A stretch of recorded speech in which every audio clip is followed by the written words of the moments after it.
Hi there, welcome to Dimension Quest. My first two videos on Zentyal got a standalone server up and running as follows: Active Directory Domain Controller, DNS, DHCP with Dynamic DNS, Certificate Authority.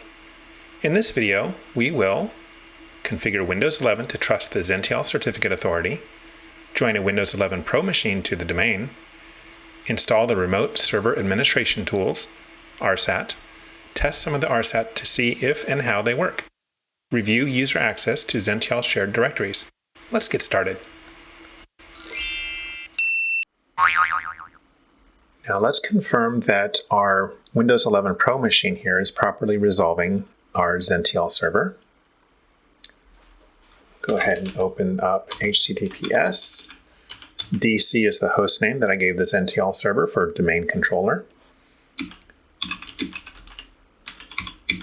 And I've got to make sure to put the port on there. Okay, not secure. Perfect. This is what we're expecting because the certificate for the Zentyal has not been added to this system yet. So in this case, I can click on Advanced and I get the HSTS warning here. So I have a couple options here. I can Google how to get past and disable HSTS, or because of the fact that Microsoft Edge is a Chrome-based browser, I should be able to use the same little trick of "this is unsafe" to bypass this warning. So I'm going to type that right now. This is unsafe. And there we go.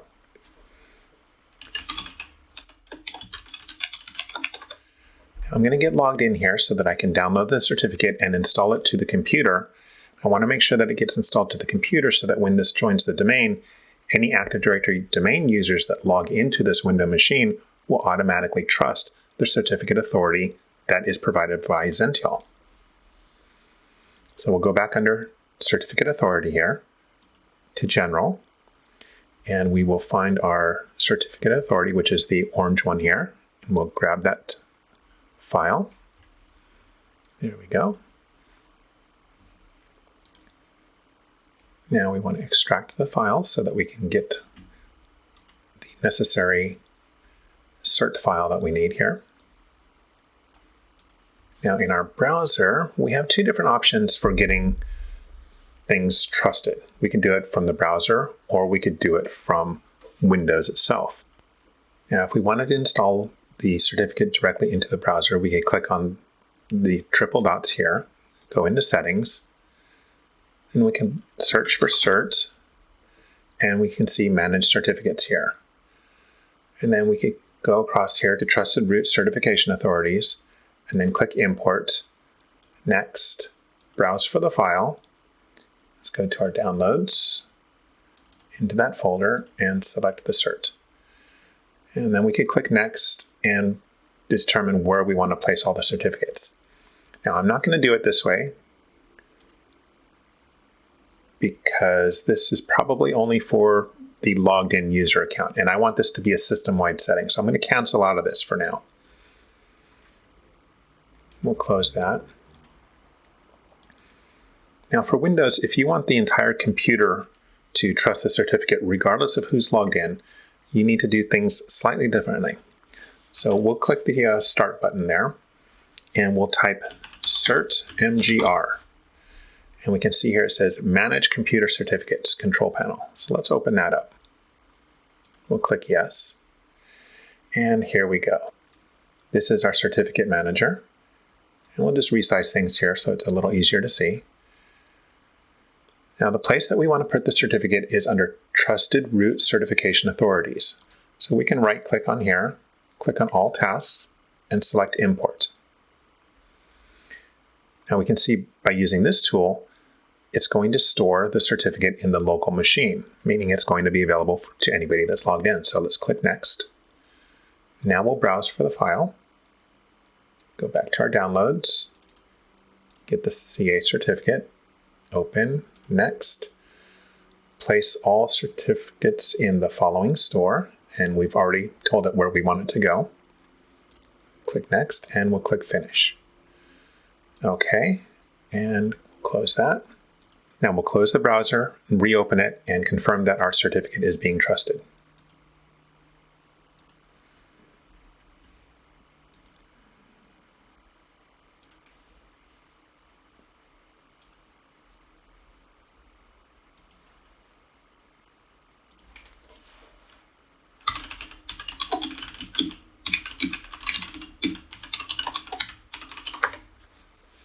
There we go. We've got our nice little lock there, no warnings. It shows the connection is secure, so we can take a look at that certificate. And we can see it's issued by lab.asbuild.dev authority certificate. Excellent, this is what we want. Now that we have the local computer trusting the certificate authority, let's go ahead and join this system into our Windows domain. Now, in order to do that, we click on Start, go to Settings. Under System, we scroll down on the right-hand side until we find the About section. And we scroll down a little bit until we see Domain or Workgroup. We'll click on Domain or Workgroup. And then we can click Change. So we can see our computer name is Win11 Pro. We're currently a member of the workgroup, but we're going to change that to domain. We'll put in the domain that we're going to be joining this to, which is lab.asbuild.dev, and click OK.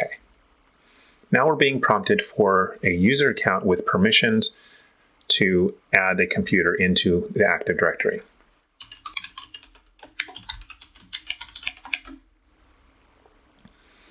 And I'll use my Burke Lab account there. Click OK. There we go. Computer name domain changes. Welcome to the lab.asbuild.dev domain. Click OK. And of course, we have to restart in order for the changes to be completed. So let's close these here and restart now.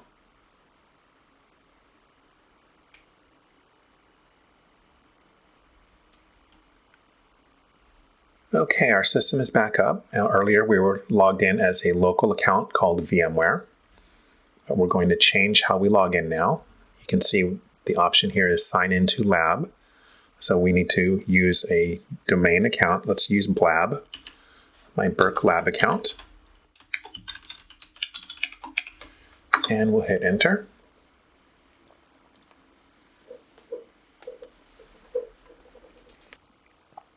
Alrighty, since it's the first time I'm getting logged in as that account, it's doing the initial profile setup for me. So we'll just have to wait here for a moment.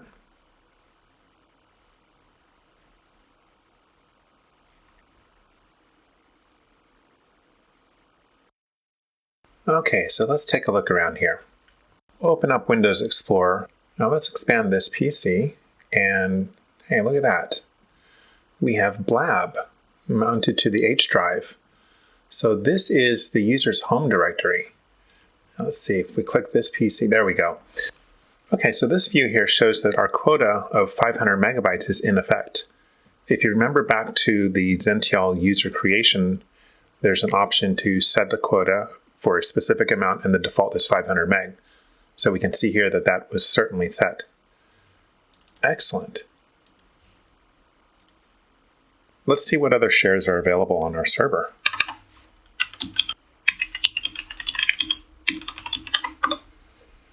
Okay, we've got just my home directory and the sysvol.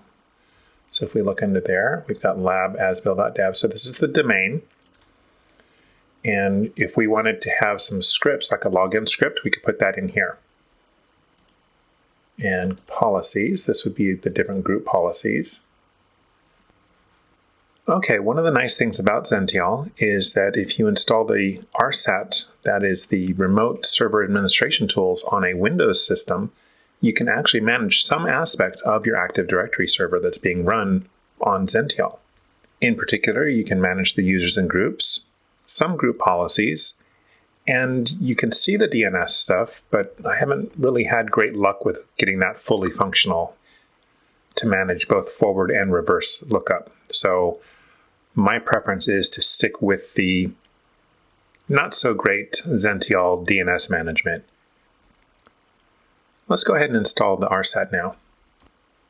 We click on the Start button, go to Settings. Now we go to Apps, Optional Features, and View Features. Now we can filter everything just by typing RSAT, RSAT. Okay, once the filter's in place, we can see the different remote server administration tools that are available. Now, first off, Active Directory Certificate Services Tools. I'm not going to install that one because I tried it before and that did not connect to the Zentyal server. Now the next one up here, Active Directory Domain Services and Lightweight Directory Service Tools. This is a really important one that we need because this is the one that gives us the ability to manage the users and groups. DHCP Server Tools, I haven't tried that one yet to see whether or not the DHCP server on Zentyal is compatible. So let's go ahead and click that just so we can take a look at it. DNS Server Tools are kind of iffy. From the Windows side, you can see what's been created over on Zentyal, but you don't see any of the reverse lookup zones or the addresses, even though we've already confirmed that those do indeed exist. And if you add anything from this Windows side, it does not get reflected on the Zentyal web UI.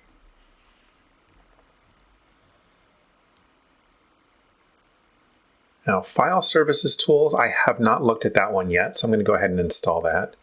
Group Policy Management Tools.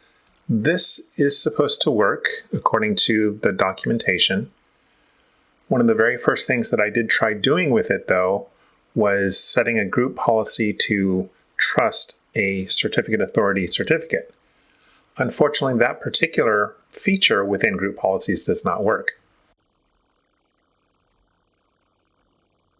Okay, I think that should be it. Let's go ahead and click Next and install.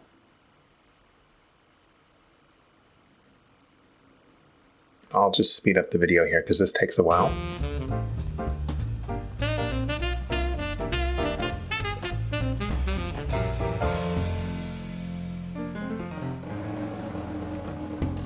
Okay, great. It looks like all those tools are installed and ready to use. All right, so we'll go ahead and close our settings here. We'll close Windows Explorer. Now, in order to run these tools, we just need to click the Start button and type Windows Tools.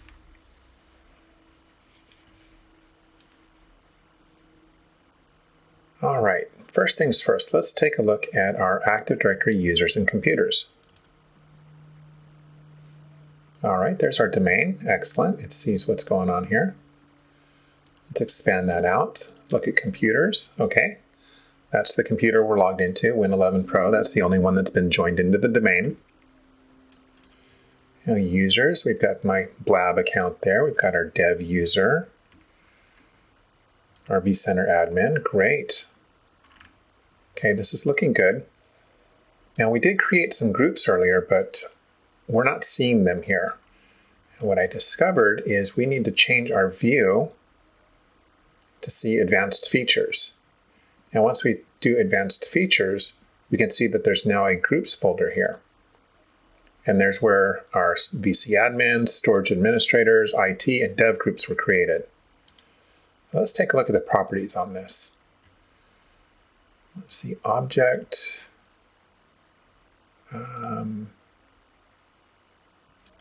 Attribute editor. Here we go. CN. Okay. So it's not an OU, it's just a container, just like users. Okay, we'll cancel out of that. And let's just take a look at the group memberships here. So IT, members, no members there. So let's add Blab to the IT group. There we go. Apply. Okay. Now let's check the Zentyal web UI to make sure that this carries over. Let's get that out of full screen mode. No, yeah, this is the first time we're running Edge, so it's got to get through here. So we don't need any data. We don't need to share. Okay, let's just close that and stop that.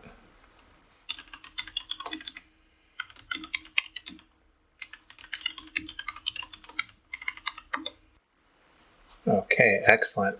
Now remember earlier we imported the CA certificate into the local computer system.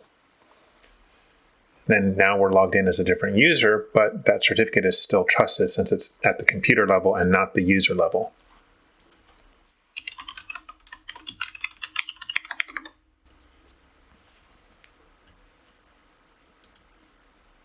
Okay, let's go to users and computers under manage. Then we check that IT group, and sure enough, Blab is there. Wonderful. Shared directory for this group. Okay, rather than do it on this directory, how about we go over to VC admins, because we have a non-domain administrator account here. Directory name. So what directory do we want to share for the VC admins? How about we just call it vCenter share? We'll click add on that. Okay, group share added. And we want to make sure that more than one user can actually view this. So let's get another non-administrator user. Let's go with dev user 1. We'll go ahead and add them into the VC admins group. Okay. Now, since I'm logged in with a domain administrator account, let's see whether or not I'm able to see that vCenter share.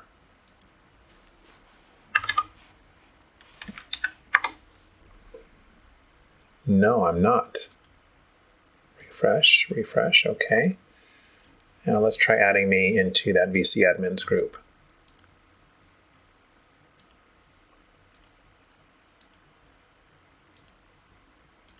Okay, we'll flip back over to Windows Explorer and we'll hit refresh. Nope, still don't see it. We probably have to log out and log back in order to see that.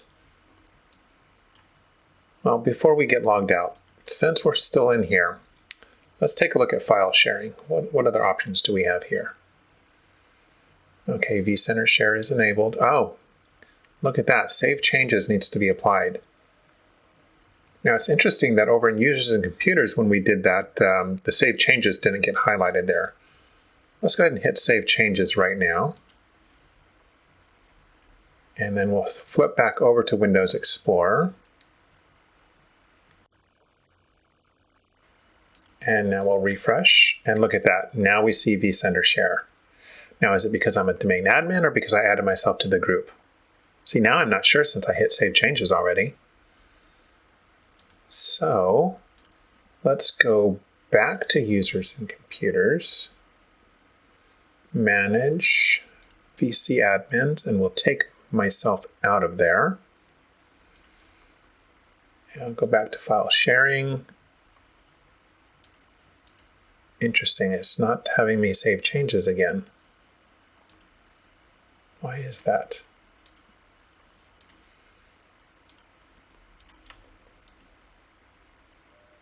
When I hit refresh, it's still showing.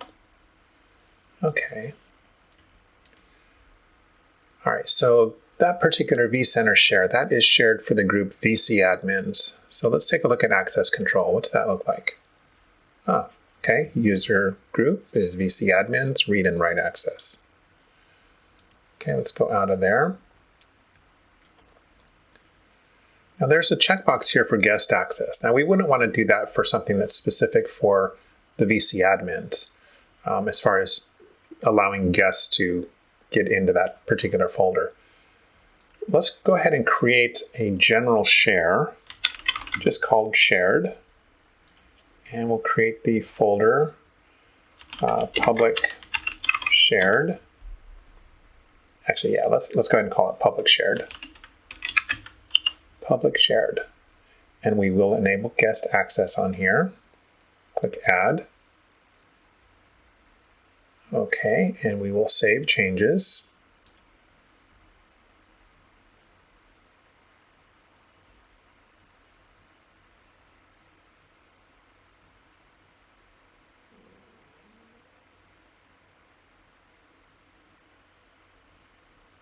Okay.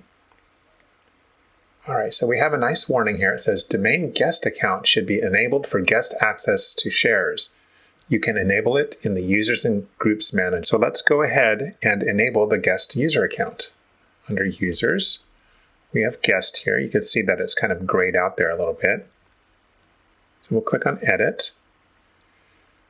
We will uncheck the disabled account and change.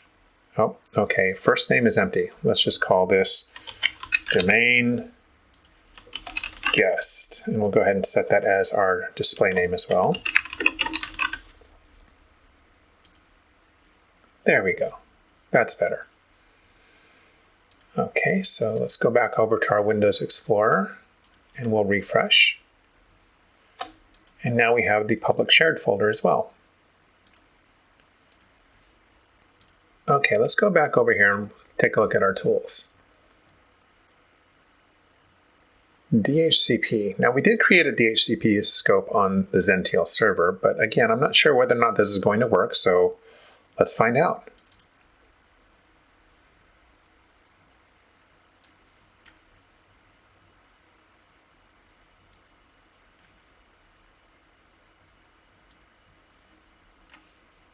Okay, it did not auto-detect the server the way users and computers did. So let's try specifying.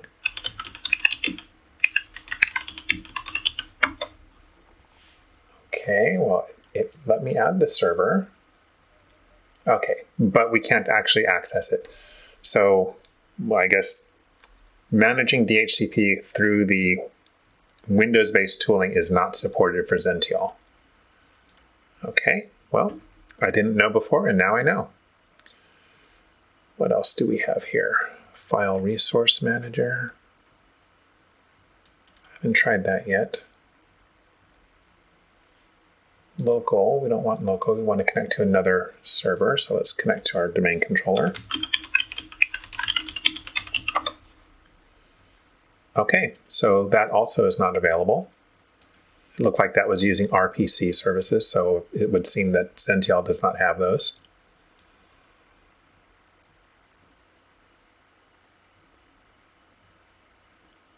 Yes, DNS.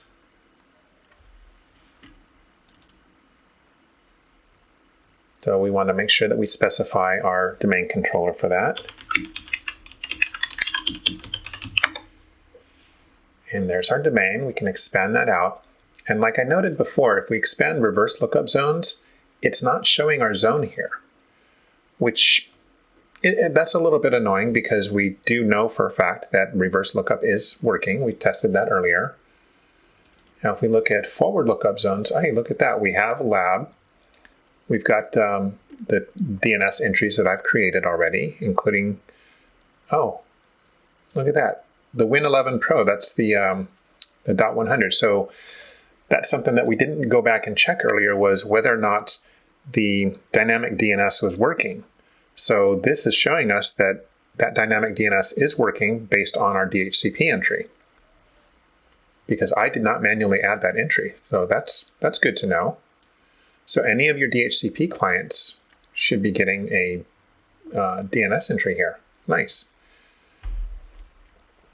Now, as noted before, if I were to create some DNS entries here, and if I were to add the reverse lookup zone and add entries there that correspond to things, they would not be reflected over here in the Zentyal web UI.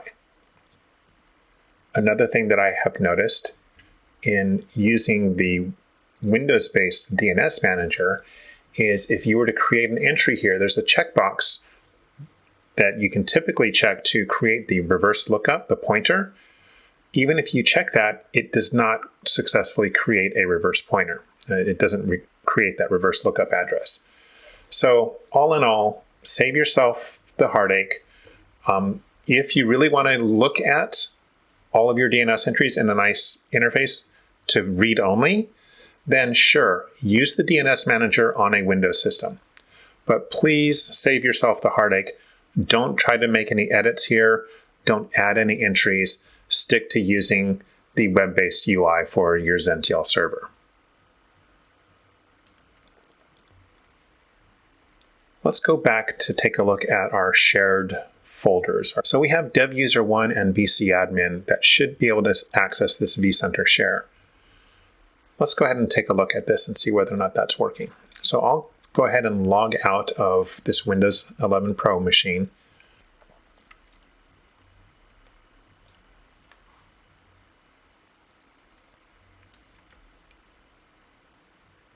All right, so we'll go ahead and log in as a different user, and we'll do vcadmin.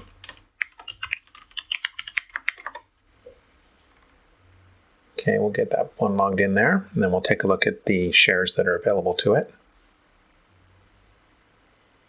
Now we should see an H drive with 500 meg of available space, and if we explore the server, we should see the other shares available.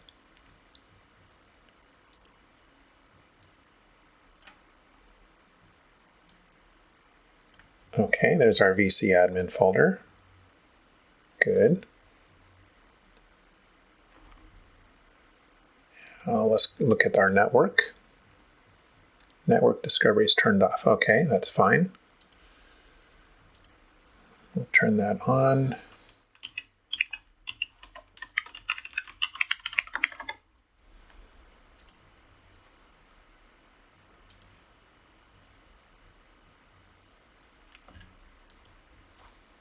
Okay, let's take a look at dc.lab.asbuild.dev. And we have our public shared, which should be available to everybody. We have our vcadmin home directory, and we have vCenter share. So we could right-click on here and show more options. Map network drive. And we could set that to P drive for public shared. Reconnect it, sign in, finish. Good. Excellent. Okay, now vCenter share. Let's go ahead and show more options on that one. Let's map that as our V drive. There it is. And finish. Okay, so we have our H drive, our P drive, and our V drive. Now the V drive, vCenter share, that's the one that should be available to the dev user 1 as well. So let's go ahead and just create a new file in here.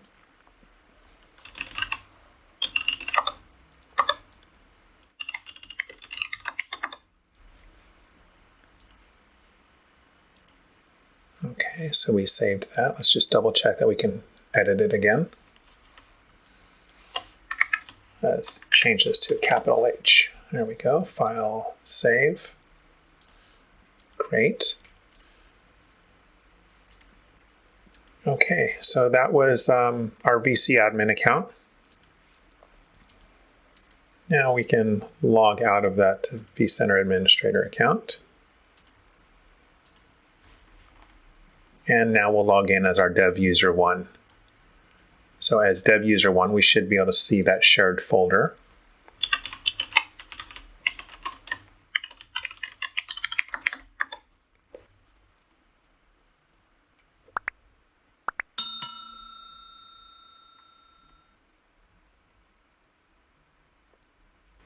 Okay, open Windows Explorer. Expand this PC.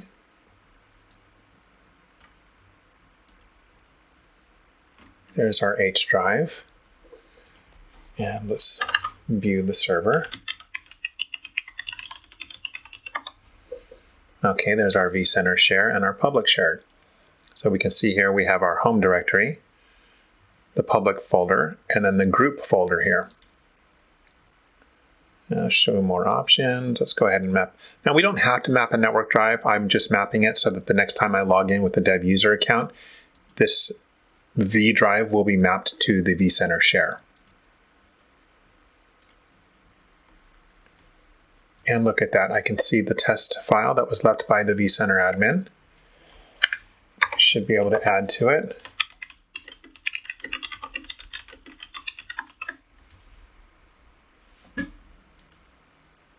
We'll save that. Excellent. Okay, so that let us do the update. Great. And while we're in here, let's go ahead and map the public share to the P drive.